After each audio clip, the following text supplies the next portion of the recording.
Assalamualaikum warahmatullahi wabarakatuh. Kali ini kita akan belajar bersama mengenai seluler manufacturing. Seluler manufacturing adalah pendekatan dalam industri manufaktur yang mengorganisasi operasi produksi menjadi sel-sel yang kecil atau unit-unit kerja independen yang disebut sebagai sel. Setiap sel diatur untuk memproduksi produk tertentu atau kelompok produk serupa.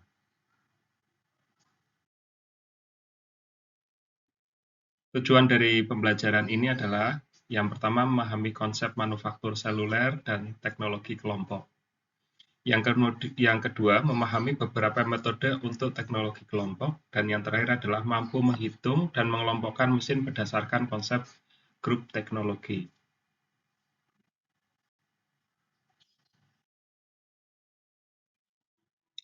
Isi dari materi pembelajaran ini adalah cellular manufacturing system dan metode dasar dari grup teknologi.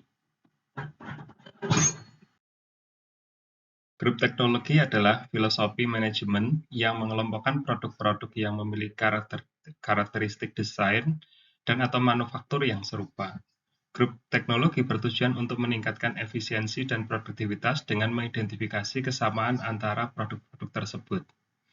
Manufacturing seluler atau cellular manufacturing adalah penerapan grup teknologi dengan mengelompokkan mesin-mesin berdasarkan bagian yang dikerjakan oleh mesin-mesin tersebut. Dalam cellular manufacturing system, mesin-mesin yang memiliki fungsi dan karakteristik serupa dikelompokkan ke dalam sel-sel produksi yang independen.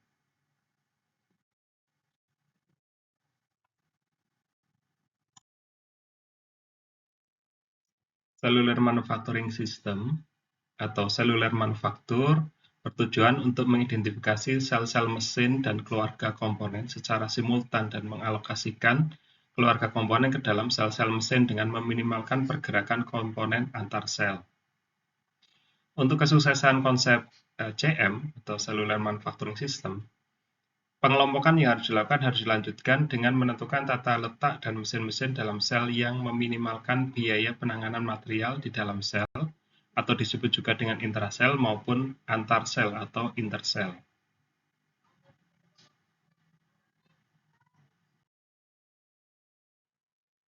Dengan mengadopsi manufacturing seluler dan memanfaatkan manfaat-manfaat tersebut, perusahaan dapat mencapai peningkatan produktivitas, pengurangan biaya, peningkatan kualitas, dan peningkatan daya saing secara keseluruhan.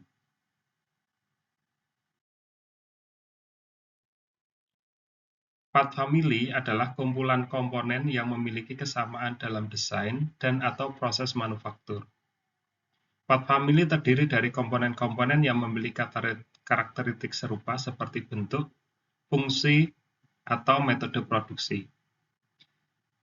Mesin sel adalah sekelompok mesin yang digunakan untuk memproses keluarga komponen tertentu. Dalam CM, mesin-mesin yang memiliki fungsi dan karakteristik serupa dikelompokkan bersama dalam satu sel mesin. Setiap sel mesin bertanggung jawab untuk memproses komponen-komponen dari keluarga komponen yang terkait.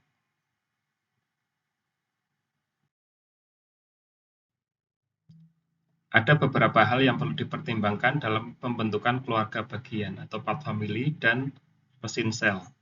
Yang pertama, tidak melebihi kapasitas mesin yang tersedia di setiap sel. Yang kedua adalah memenuhi kebutuhan keselamatan dan teknologi dalam penempatan peralatan dan proses. Dan yang terakhir adalah ukuran dan jumlah sel tidak melebihi nilai yang ditetapkan oleh pengguna. Lingkungan job shop adalah suatu lingkungan di industri manufaktur di mana produk yang dibuat memiliki variasi yang tinggi dan proses produksi tidak seragam atau berbeda-beda untuk setiap pesanan yang diterima. Dalam lingkungan ini, setiap pesanan dapat memiliki urutan proses yang unik, persyaratan khusus, dan waktu penyelesaian yang berbeda-beda.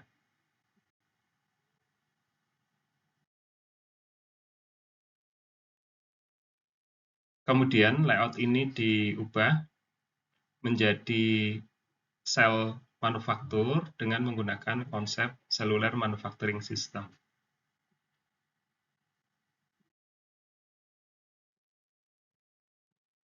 Kemudian di dalam cellular manufacturing system, kita bagi menjadi beberapa sel seperti ini. Berikut adalah perbandingan hasil dari proses layout dan grup teknologi layout.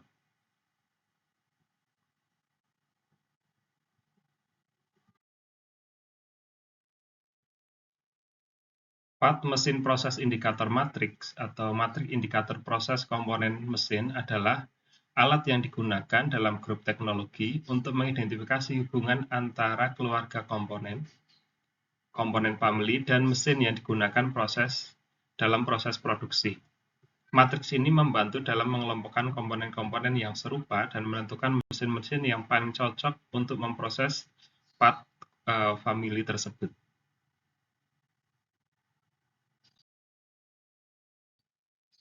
Dengan menggunakan part mesin proses indikator matriks, awal diubah menjadi urutan yang telah dikelompokkan dengan mempertimbangkan hubungan part dan mesin.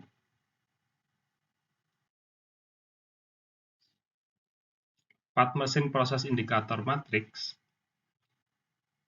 yang digunakan di dalam grup teknologi untuk menentukan urutan operasi yang kritis dalam proses produksi. Matriks ini membantu mengidentifikasi dan menetapkan urutan operasi yang optimal untuk setiap part family yang akan diproses.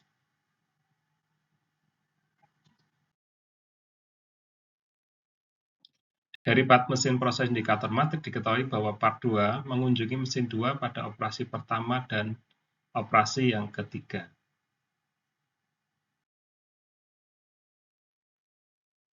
Matriks ini menunjukkan indikator bottleneck terjadi pada proses kedua part 1 di mesin 1 dan exceptional part terjadi pada proses ketiga part 2 di mesin 1.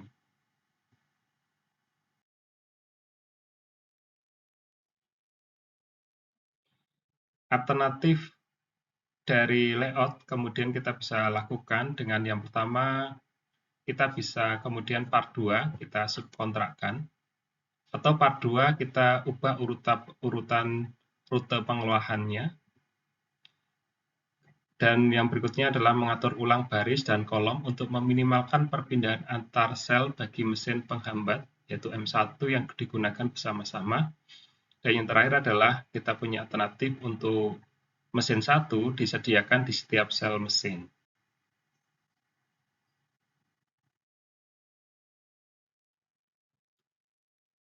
Gambar ini menunjukkan sel yang dependent.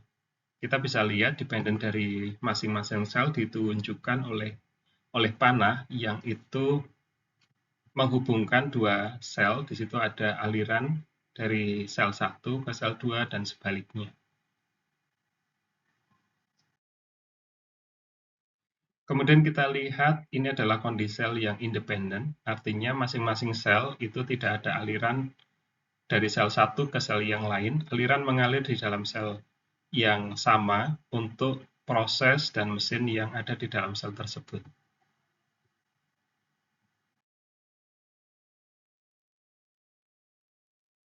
Kemudian di antara yang dependent dan independent tadi, kalau kita menggunakan independent cell, maka kita membutuhkan mesin yang relatif lebih banyak. Oleh karena itu, kita juga bisa menggunakan skema dependent cell, di mana skema ini dianggap lebih baik dari dependent cell yang pertama, dengan cara kita kemudian menjadikan mesin 1 adalah mesin yang multi cell. Metode dasar dalam grup teknologi meliputi yang pertama adalah klasifikasi. Metode ini melibatkan pengelompokan produk atau komponen berdasarkan kesamaan karakteristik atau persyaratan produksi.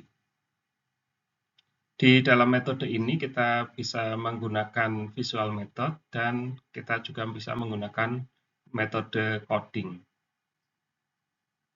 Yang kedua adalah metode dasarnya adalah analisis cluster.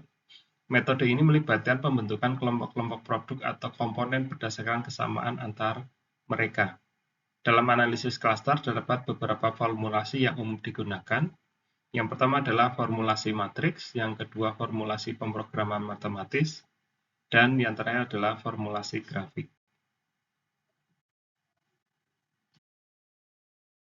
Berikut adalah skema metode dasar grup teknologi. Metode visual adalah prosedur semi-sistematik di mana bagian-bagian dikelompokkan berdasarkan bentuk geometri mereka yang umum. Dalam metode ini, pengelompokan dilakukan dengan cara memperhatikan bentuk fisik atau tampilan visual dari setiap bagian.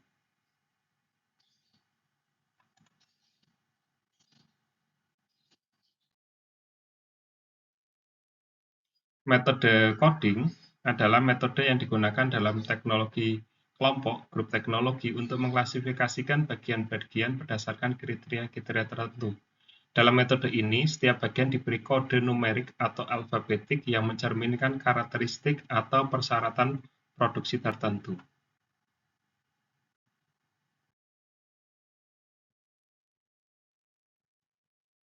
Metode coding method terdiri dari dua langkah. Yang pertama adalah coding, adalah proses menentukan simbol atau kode yang digunakan sebagai alat komunikasi, di mana setiap simbol atau kode tersebut mengandung sejumlah informasi. Dalam langkah ini, setiap bagian diberi simbol atau kode tertentu yang mewakili karakteristik atau persyaratan produksi tertentu. Yang kedua adalah klasifikasi. Ini adalah proses di mana setiap bagian dipisahkan ke dalam kelompok-kelompok yang memiliki karakteristik yang berbeda.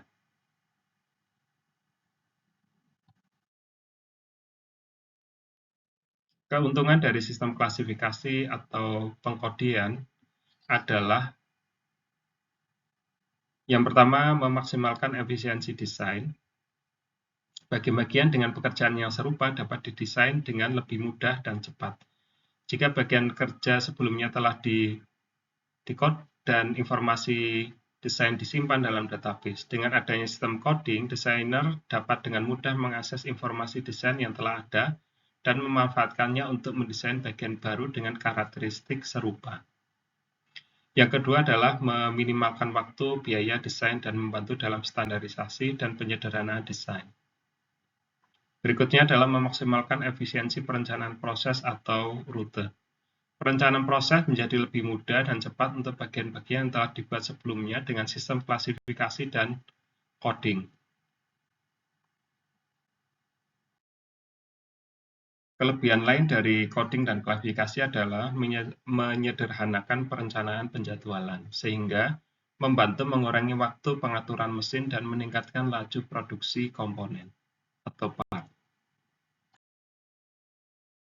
Kelemahan dari sistem coding dan klasifikasi adalah yang pertama, tidak dapat menjelaskan pengelompokan mesin atau bagian atau part. Pendekatan coding dan klasifikasi hanya menjelaskan apakah sebuah mesin diperlukan untuk bagian-bagian tertentu atau tidak. Metode ini tidak memberikan penjelasan tentang bagaimana mesin-mesin atau bagian-bagian dikelompokkan bersama dalam cellular manufacturing system. Keterbatasan dalam merancang sistem manufaktur seluler juga menjadi kekurangan dari metode ini. Meskipun coding dan klasifikasi sangat berguna untuk desain bagian dan perencanaan proses, pendekatan ini memiliki keterbatasan dalam merancang sistem manufaktur seluler atau CMS. Pendekatan coding dan klasifikasi tidak memberikan panduan yang cukup dan hal pengelompokan mesin atau bagian part dalam sel-sel manufaktur.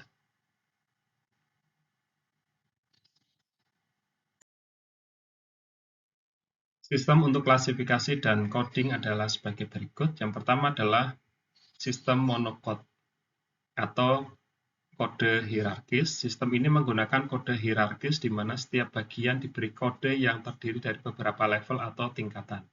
Setiap level dalam kode mewakili karakteristik atau atribut tertentu dari bagian tersebut. Misalnya, kode hierarki dapat mencakup informasi tentang jenis material, dimensi, bentuk, dan lain sebagainya. Dengan menggunakan sistem ini, setiap bagian dapat diidentifikasi dengan kode yang menggambarkan karakteristik dan atribut spesifiknya.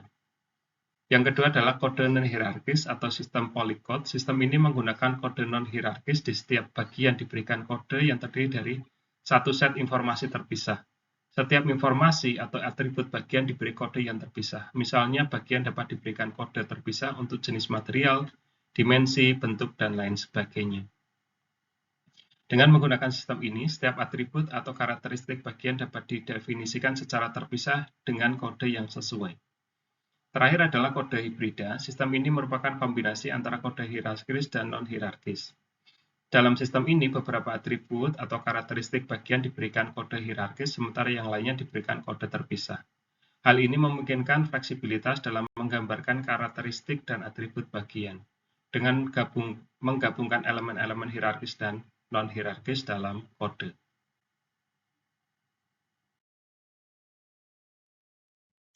Sistem monocode adalah sistem di mana informasi disimpan dalam beberapa digit yang sesuai dengan informasi yang telah disimpan sebelumnya. Dalam sistem ini hanya diperlukan beberapa digit untuk menyimpan jumlah informasi yang besar, tapi sulit untuk menerjemahkannya.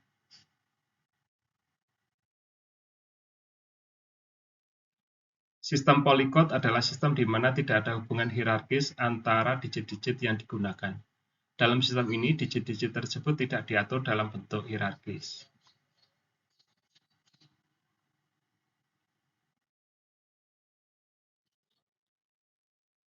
Sistem kode hibrida adalah kombinasi antara kode hierarkis dan kode non-hierarkis, di mana beberapa digit memiliki hubungan hierarkis dan digit lainnya bersifat independen.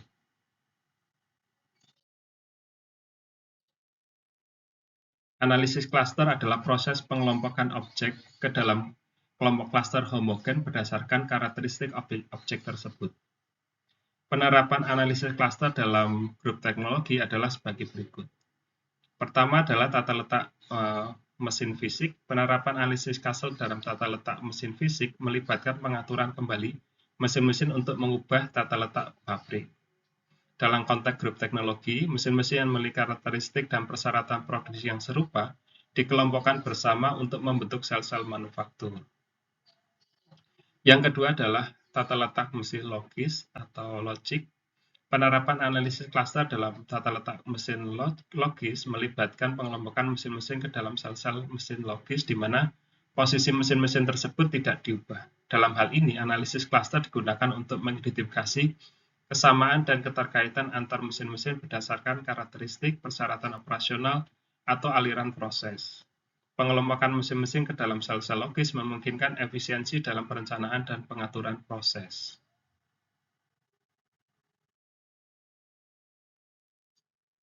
Berikut adalah perbandingan fisikal dan logikal mesin layout.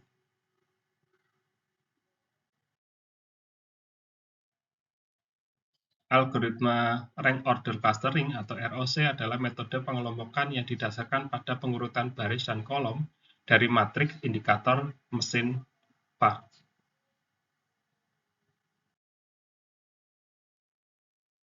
Proses ROC dimulai dengan menentukan nilai biner untuk setiap baris dan kolom dalam matriks indikator. Nilai biner ini menunjukkan keberadaan atau ketidakhadiran suatu hubungan antara mesin dan bagian.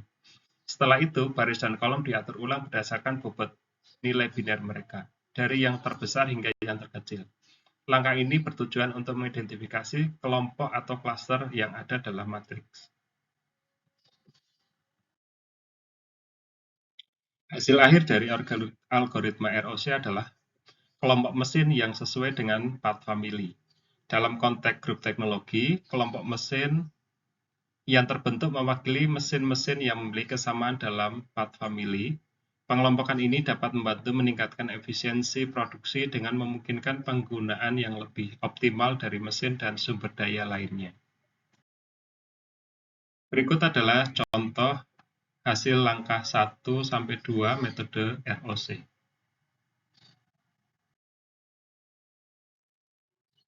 Dan ini dilanjutkan dengan langkah yang ketiga.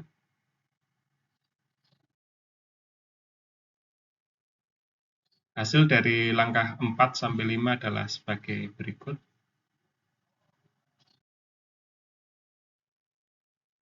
Dan langkah ke-6 hasilnya adalah seperti ini.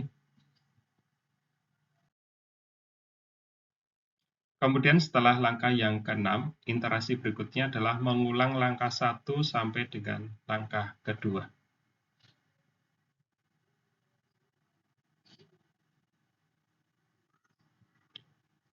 Kemudian kita bisa menghitung bobot dari baris dan bobot dari kolom. Dilanjutkan dengan langkah yang ketiga. Kita juga hitung bobot baris dan bobot kolomnya.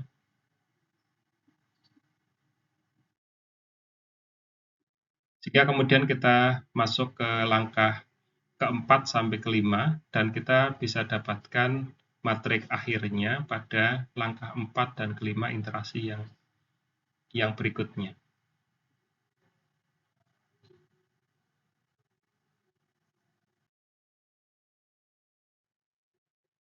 Kemudian metode yang lain adalah algoritma similarity coefficient (SC) diperoleh dari taksonomi numerik dan mencoba mengukur koefisien kemiripan dari setiap pasangan mesin atau bagian.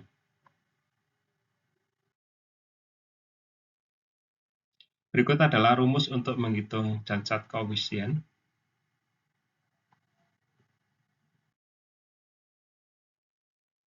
Langkah-langkah dasar dari metode SC dari langkah pertama sampai langkah yang ketiga. Kemudian dilanjutkan langkah yang keempat.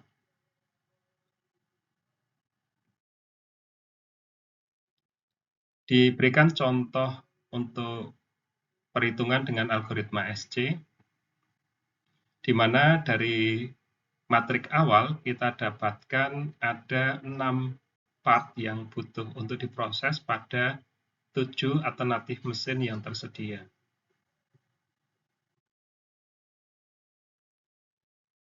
Kemudian kita gunakan threshold value-nya adalah 0,66, sehingga kita bisa mendapati kombinasi apakah bisa kita kelompokkan ke dalam satu sel atau tidak. Dan ini adalah contoh perhitungan SC.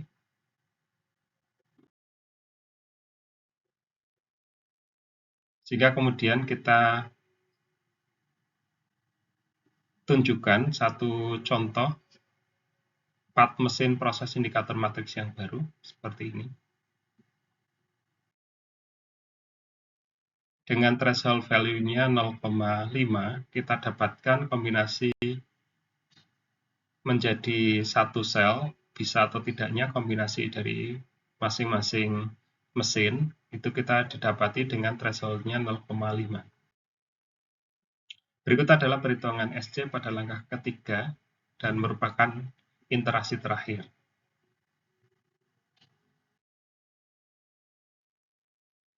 Dari hasil interaksi yang terakhir, kemudian kita bisa mengelompokkan dan kita dapatkan matrik akhir dari metode SC.